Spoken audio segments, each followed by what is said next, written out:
Hey, Lise. Hey Nate, how's it going? It is going great. I think we've got another good topic to discuss this week. So we were just chatting a little bit before we hit a record here and wanted to share a little bit more about accountability partners, sharing kind of our own personal journey and the importance of really discussing both the highs, but also more importantly, sometimes the lows of personal development and where that can lead people. So kind of framing this up a little bit. For listeners, one of the things that's happened to habitual growth and to Lisa and myself recently, this week actually, is we had somebody very close to the business who had some things going on behind the scenes that we just weren't aware of. Never would have guessed that was a personal friend as well as an advocate for the business, and unfortunately decided to take their own life. And in that process, we've been trying to really understand thought processes, the isolation, no man's land that is along this part of the journey, and the importance of just sharing and having people know what you're going through, even if sometimes it feels like you don't have anybody to turn to or anybody to trust, and what a small moment can have a very significant ripple effect, not only to yourself and your immediate family, but to other people that may be looking to you as an example or just wanting to help and really not even knowing what to do with that. So, with that, anything you would add to that, Lisa? No, I think it's a really important topic though that we pause. I had mentioned earlier this week on our social media page, really this kind of caught me off guard, but also, it's really the bigger why of habitual growth is yes, we talk a lot about goals and building habits as means to live with intention, but ultimately is are you crafting your life in a way that's meaningful, where you're making an impact, you're building relationships, you are making memories and doing things with, and not just floating through life. And whether that's short or long, I think it's important. But then taking that one step further is, a lot of people think about personal development and they think about wins and they think about successes. And there's really low lows that go along with it too. And there can be external circumstances that play into it, or it can just be internal dialogue that really gets you down when you feel like you're not moving. So I think it's important to just pause and address, what to do when you hit those low lows, and why accountability partners are so important in the entire scope of your personal development journey. Yeah, yeah, absolutely. It's never easy to have these types of conversations, and a lot of people, and I would include myself in this sometimes, try to shield the embarrassment, the shame, the losses that you're going through. And I think in my experience from a real world personal development journey, but also a professional journey, you know, we always have to realize people are on different levels of their journey. They're in different chapters of their own book. They may be much further down the line. They may be just starting. They may have a different experience. And it's really hard in this day and age to not take things personally. Everybody wants to shine online, and I'm not one to say social media is all bad, but it does take filtering. It does take a lot of mental fortitude to find your community, to find the right people that are going to support you.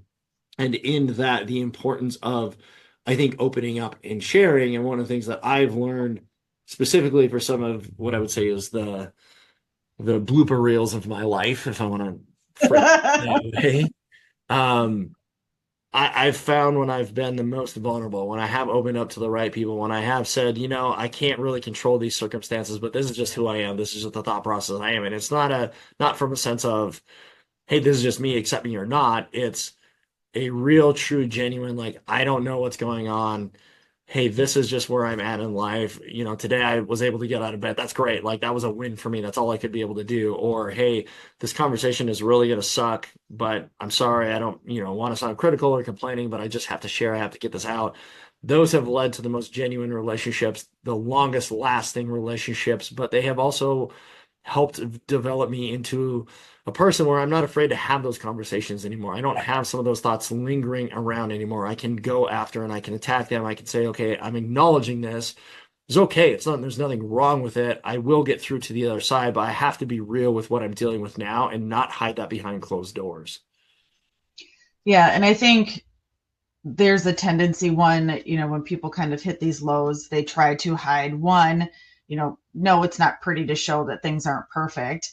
But two, I think there's also an element where we go, well, I don't want to come off as just complaining. Maybe it isn't that bad. Like, I'll just handle it on my own. And especially, I would say high achievers probably tend to have that mindset more of, I'll just figure it out on my own and I'll just push through.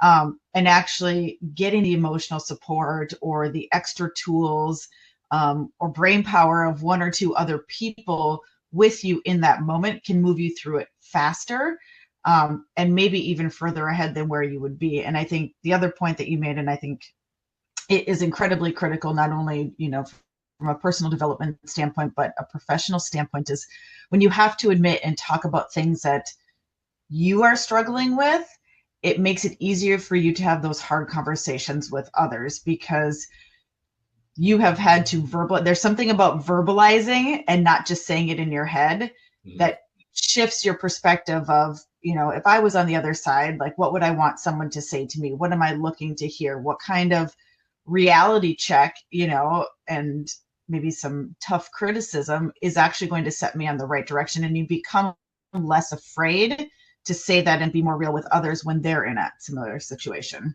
Yeah.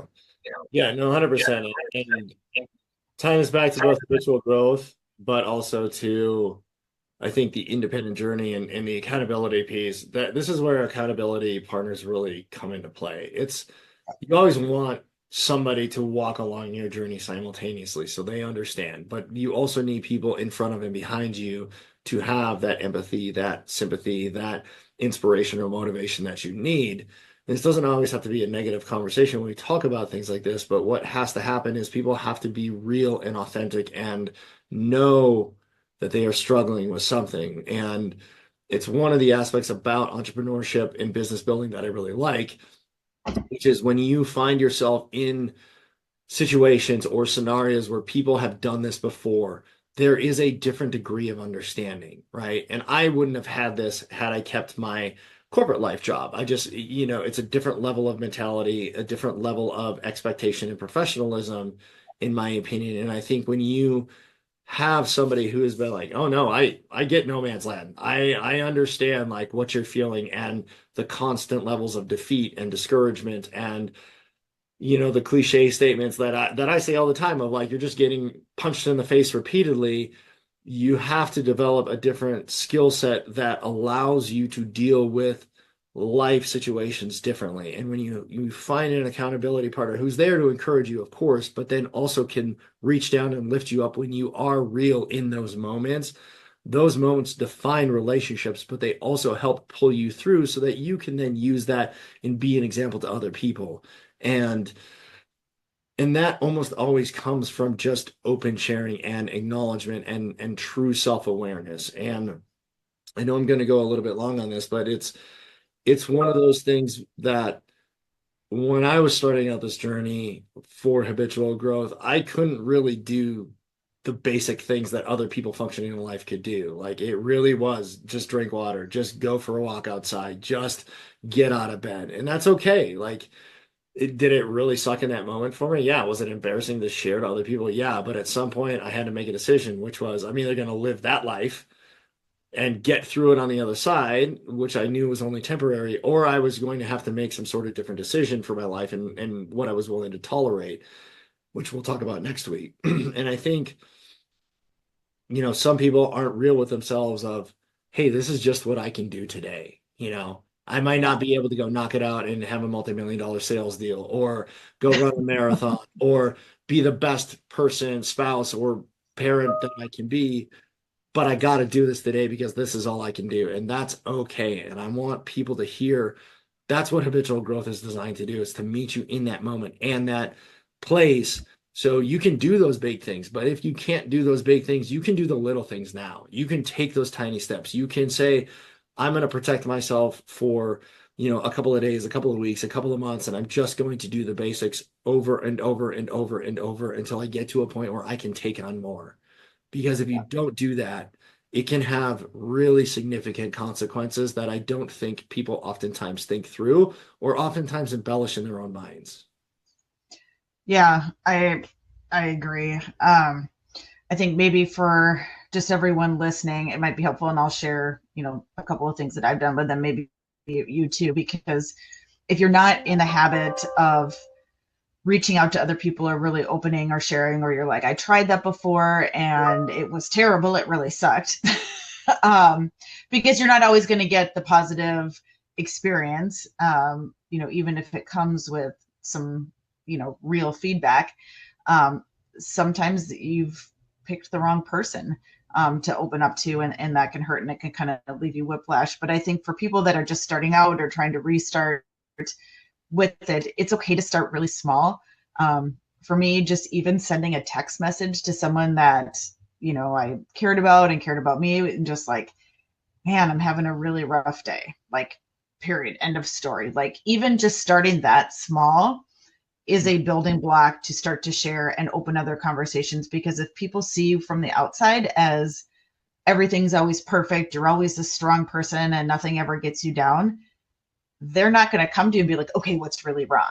Mhm. They just have now associated with you as somebody that doesn't need that side of them or that support. And it can take a little while to build that relationship, even if you're close with them in other ways. So I would say just, starting out small and picking one or two people that, you really want to have that type of relationship and respect, and would take their feedback, is really important too. So I don't know if you've had any other ideas about how people can get started, but that was helpful for me to know that I didn't just have to go out and like spill my guts to 18 people and say, okay, here's where I'm at. But it could just be as simple as, hey, this is what's going on. Do you have any suggestions for right now? Yeah. I don't necessarily have additional suggestions other than, sometimes you just got to start and you have to be okay knowing that you might say something that's not offensive to somebody, but they may not pick up the breadcrumbs or they may not be in tune or ask you the right question in response, but still getting it out there into the world, speaking that truth that is truth to yourself does alleviate some of that mental capacity that people spend internally that other people just simply aren't able to see. And it doesn't have to be, I'm going to spill my guts. It could just be, hey, I'm just not doing the best right now. I'm a little bit low on energy. So, forgive me for this. But starting to your point, just in little ways like that is at least enough for you not to keep it bottled up. It's a little bit of that pressure relief where you can then take the next steps. You can feel more comfortable as you get into the space and kind of walk down of like what type of person do I want to share with? Who's really there for me? Because all of that is a process. You don't want to open up to everybody and be a complainer. You don't want to open up to everybody and have it turn into some gossip fest because you told somebody the wrong thing. But the true people in your community, your true accountability partners are going to care. They're going to lift you up. They're going to want to see you get better over time and want you to be better in life. And not at the cost of yourself and not at the cost of your relationships, at the cost of, hey, I'm here with you. I'm walking this path with you. I've been there. I have empathy for you.